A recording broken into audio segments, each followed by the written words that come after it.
Hello crafters and welcome back to the ScrapbookPal YouTube channel. My name is Deepa from DeeZinesByD and I'm here to show you this fun Christmas card using products from Pinkfresh Studio.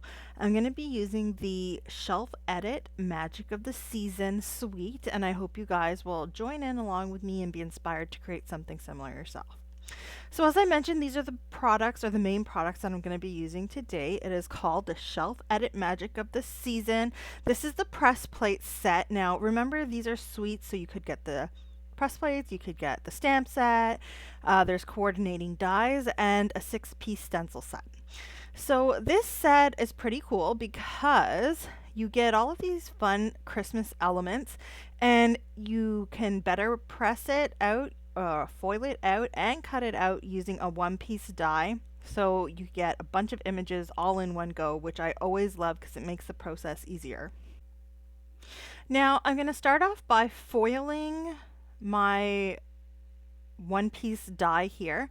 I'm using a new roll of foil and I've got the matte gold by Spellbinders. I usually just cut off that little sticky tab on the end because if you peel it off it ruins the foil anyways. And I'm just going to cut a piece here, put down my plate. You can choose to tape it down or just foil it like this. I find foiling like this is just good enough. I've got 2 panels here that I foiled because I want more than one of the images. It's the house.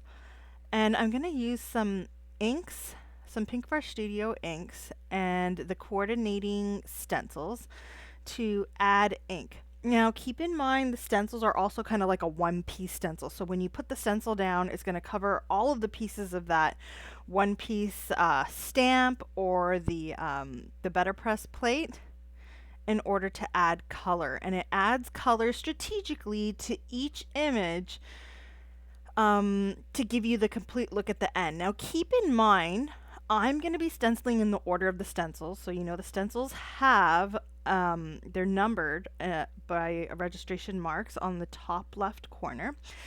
And I'm starting off with stencil 1. I'm going to go 2, 3, 4, 5, 6 in order. And keep in mind, your first stencil, you're going to want to put a lighter color. The reason why is because, for example, for the house, once you get to the later stencils, you're going to put a color on top of that and you want it to show up. So this is why you need to use a lighter color for the first stencil if possible. So I ended up using Ballet Slipper on the first stencil. The second stencil, I ended up using some spruce tips. On the third stencil, I've got some waterfalls, so I'm adding some blue there. And then on the fourth stencil, I think, what is this? On this one, I used Sun-Kissed because I think that just looked good with the reindeer there. On the fifth stencil, I think, I'm not sure. Let's see what we use on the fifth stencil. But keep in mind, these are the large versions of these ink pads, and ScrapbookPal does have the smaller sets. So if you want to buy those and test them out and see whether they're worth it, that's always great to start with the smaller ones. So the fifth stencil is Candy Apple, and then the sixth stencil is where we're going to be using the Bay Leaf. So I picked my colors based on a color scheme that I found online. I always like to do that. I find that the colors come together more cohesively at the end that way. Now I do want to mention something here. You'll notice that I'm I'm adding ink in on that tree in a different spot at the end. And that was because I made a little bit of a boo-boo. It was something that I didn't really get when I first started using this set. Now, I would recommend using the set, using the registration marks that kind of outline an A2 size piece of cardstock or an A2 size card. You can see here that tree should actually be below the reindeer. So this makes more sense if you look at the die. You'll see when you place the die over this, there's a spot there for the tree that doesn't get pressed from the better press, and I'm not sure if it does from the stamp. I don't think it does either. So you always have to leave that little bit of space there by the reindeer to cut that out. And that was something I didn't know that I think that I wanted to point out here so you don't make the same mistake that I did, because when you ink it up like it should be in the second panel I've done here, where I'm adding the die, it cuts it out perfectly. If you do it the way I did on the first one, where I kind of did the tree off on a different edge and I have to cut it twice, it doesn't line up properly. You kind of have to guess. So I would recommend maybe cutting the image first. That might help. I don't know. Or at least use your die to kind of position your stamp or your better press plate to make sure you don't miss out on that tree. So I've gone ahead and I cut everything out, so I've got all my pieces. I'll cut it out of both panels, so I have double the amount of images. Now I used the 3 sentiments that come with the better press set, and I foiled them with the same matte gold foil. Now I'm using the coordinating dies to cut these out, and they cut out so perfectly. I love when there's coordinating dies for sentiments, and I love the fact that Pinkfresh includes those within the sets for all the images, so they're not separate sets for a sentiment, and that you get some sentiments in with your stamp set or your better press set, so everything kind of goes together nicely. So I've gone ahead and I've cut all 3 of these out. I'm not sure which one I want to use, so I like having the options, so I'll just keep those aside and choose as I go. Now, for the background of my card, I'm going to be using this this plate here. There's always that little bit of glue on the back there, that double-sided tape that I always take off. And I'm just going to cut this out of some white cardstock. I'll just attach this here. My cardstock's the exact same size as the plate pretty much. So I'll tape that, cut it out, and you can see that it cuts out so nicely. You get all of these little stars too, so it's kind of like a 2-in-1 type thing. Not only have I cut this really nice background, I'm getting all these little stars. So if you ever have a project where you need like nice little Christmas stars, you could always cut this plate out of whatever colored cardstock you want. Now you can see it shows up better if you use a colored piece of cardstock behind that that cover plate there. So I'm using some light blue as my cardstock, and I just felt that the blue went nicely with the rest of the color scheme. I did use the waterfall ink color, and it was only used like a little bit on the wreath, so I thought I'd bring out more of that blue in the background. So moving forward, you can see I'm at the assembly stage. For the houses inside, it's supposed to have a little candle, but that doesn't really go with the kind of card I'm making. So I've covered that up with those little stars just to kind of hide the candle. I don't want the houses to have candles for this card because it is a scene versus being maybe like, you know, like the little model houses that you have with the candle inside that you put out on your shelf for Christmas.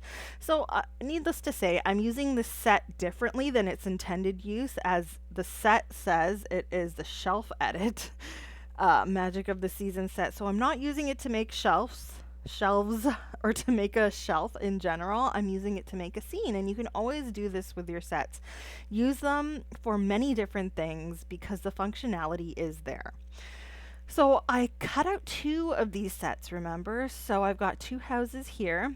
I'm going to use some foam adhesive for one house, and the other one I'm going to put down flat. Now behind this house, I'm actually going to place one of those potted evergreens or potted spruce, whatever that is. And I just want the greenery to stand out behind the house. Now for the second house, I'm propping that up, so it's a little bit more in the foreground in terms of dimension. And then keep in mind here, if you look at this reindeer, it's a lot larger than the houses. Even the tree, like the perspective does not make sense. The tree is too small with respect to the size of the reindeer. So we're going to have that reindeer in the foreground, and we're going to place the houses and the trees more in the background so that they would look smaller if you were to look at the scene, right? And the reason why this set is like that is because it's not really meant to make a scene, but you can do it because that's exactly what I'm doing here. I could have used each of these elements separately to create like maybe a clean and simple card and maybe just have the reindeer in the center with like some highlighting in the back, or I could have the house in the center with maybe a wreath around it with some some leafy fronds or something like that. You could use it in that manner, but I saw all these little bits and I thought they would come together nicely as a scene, so I had to do this one. So I've placed the reindeer on there with some foam in the foreground, and then I've added the trees there in the background, kind of layering them up. You'll notice that 2 of the trees don't have the ornaments on there. I just kind of cut them out and added some ink to them to kind of create some variation in the trees that we have on this card. I'm using some more foam to prop up that sentiment. Not only have I got those square foam pieces, I've got micro squares and I've got strips. All of these products are going to be linked in the description down below. I always find that those foam pieces, all of those different sizes, they come in handy in this manner. If you don't like using the foam but you want the dimension, you could always cut that die a few times and layer it up to give it that dimension without using all the foam. So it's up to you what you want to do. I tend to kind of use both techniques, and then just depending on my mood, I'll use one or the other. So today was all about foam. Now all I really have to do here is just add a little bit of bling, and I'm using these gems. They're called Clear with Gold Dust from Pinkfresh Studio. They're a little on the smaller side, and that's perfect because there's a lot going on in the background of this card anyways with that cover die. I don't know if I mentioned it. The cover die is called Evergreen Sparkle. It is so pretty. I love how it looks. And that's pretty much my card for today.